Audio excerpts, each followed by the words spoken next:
नमस्ते महाराज जी, मेरा प्रश्न यह है कि हमें हमेशा बताया जाता है कि हमें जो हम हैं वैसे ही रहना चाहिए, हमें रियल रहना चाहिए, पर हमें क्राउड में ब्लेंड इन होने के लिए या अपने मतलब अपने पेयर्स मतलब अपने साथियों के साथ ब्लेंड इन होने के लिए हमें थोड़ा फेक करना पड़ता है, थोड़ा प्रिटेंड करना पड़ता है, तो क्या ये सही है? देखो, ये बात दो स्तर की, एक धर्म व्यवहार और एक लोक व्यवहार। धर्म की दृष्टि से तो हम जैसे वैसे ही रहना चाहिए, पर लोक की दृष्टि से कई बार हमें कई तरह के आवरण का प्रयोग करना पड़ता है। उस आवरण का आलंबन लेना कतई गलत नहीं है,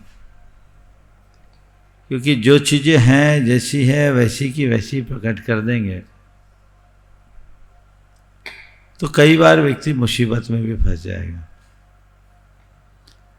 तो उसके लिए कहा जाता है कि नीति का प्रयोग करो। क्या करो?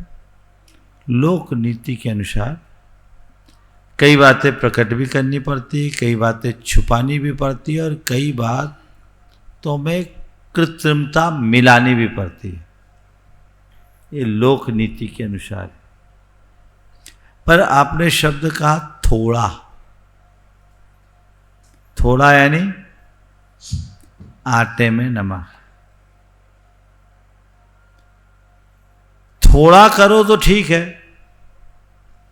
हल्का सा दिखावा चलेगा, पर भीतर पोला और केवल दिखावा तो कुछ नहीं चलेगा। आज नहीं कल पोल तो खुलेगी। वैसा आदमी खुद से परेशान है।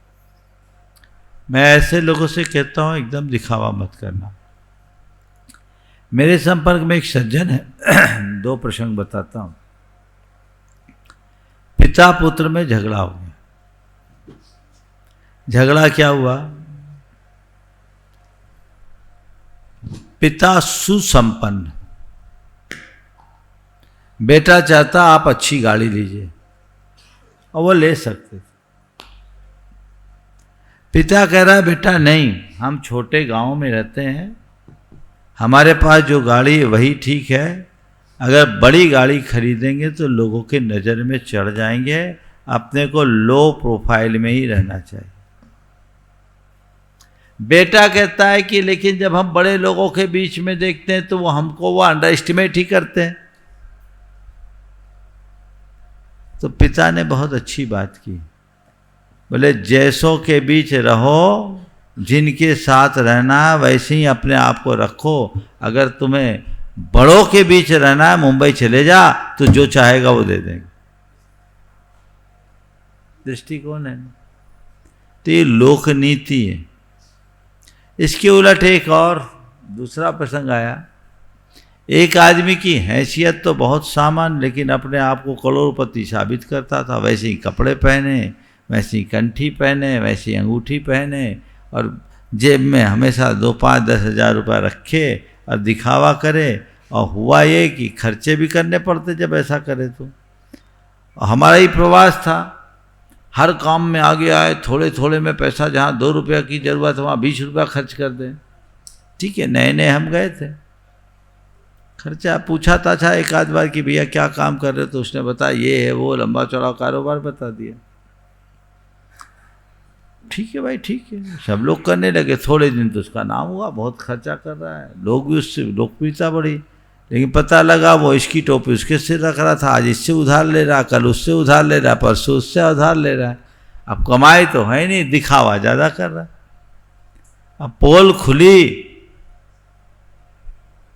तो अब सब लोग उसको पकड़ बैठे, मैंने उसको कोसने लगे कि तुम क्या कर रहे हो। एक रोज वो मेरे पास आया, बोला महाराज ऐसा ऐसा हो। मैं क्या करूं, मन करता आत्महत्या कर लूं। मैं एकदम भौचक रह गया। बोले भैया एक गलती तो तू कर चुका, दूसरी महा गलती करने जा रहा है, तुझे किसी ने बोला था क्या? बोले नहीं महाराज, मैंने सोचा आप आ रहे हैं महाराज जी, बहुत ग्लैमर वाले, मैं भी अपना थोड़ा रंग जमा लूं। हमारे रंग जमाने के चक्कर में तू बदरंग हो गया। क्या अच्छा होता कि तू एक अच्छे भक्त की तरह जुड़ता, तो तेरी अलग वाहवाही होती कि तूने एक अच्छी गुरु सेवा का उदाहरण प्रस्तुत किया। लेकिन तू हैसियत न होने के बाद भी करोड़पति साबित कर रहा, तो बड़ा गड़बड़। अब एक बार एक व्यक्ति के साथ बड़ा अलग संदेश आया। वो हमेशा बॉस की टी शर्ट पहनते थे। क्या होता कहानी सुनो। बॉस का टी शर्ट पहनते। अब एक रोज मैंने देखा कि वो बॉस की टी शर्ट की जगह हथकरघा का पहनना शुरू कर दिया कुर्ते। हमने कहा क्या बात है भाई, तुम हथकरघा से प्रभावित हो गए क्या? पहले तुमको मैंने हमेशा बॉस में ही देखा। बोले महाराज क्या करे, बॉस की तो भद्द पिट गई। बोले क्या हो गया? बोला मेरा एम्प्लॉय ये पहन के आ गया। बोले एम्प्लॉय पहन के आ रहा है, वो ये सोच करके कि बॉस थोड़े हाई प्रोफाइल लोग की पहनते हैं। अब मेरा एम्प्लॉय पहन लिया तो हमने कहा मैं और कुछ पहनूंगा तो वो और कोई ब्रांड ला सकता है और वो कहीं से भी व्यवस्था करेगा।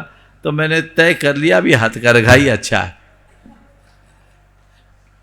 तो ये जो कृत्रिमता है, इससे बचना चाहिए।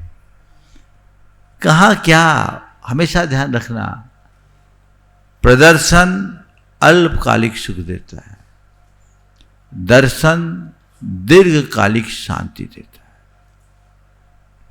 इसलिए प्रदर्शन की वृत्ति से बचो। जहां आवश्यक है हल्का फुल्का प्रदर्शित करना ठीक है, लेकिन हमें कोरे प्रदर्शन से बचना चाहिए। समझ गए?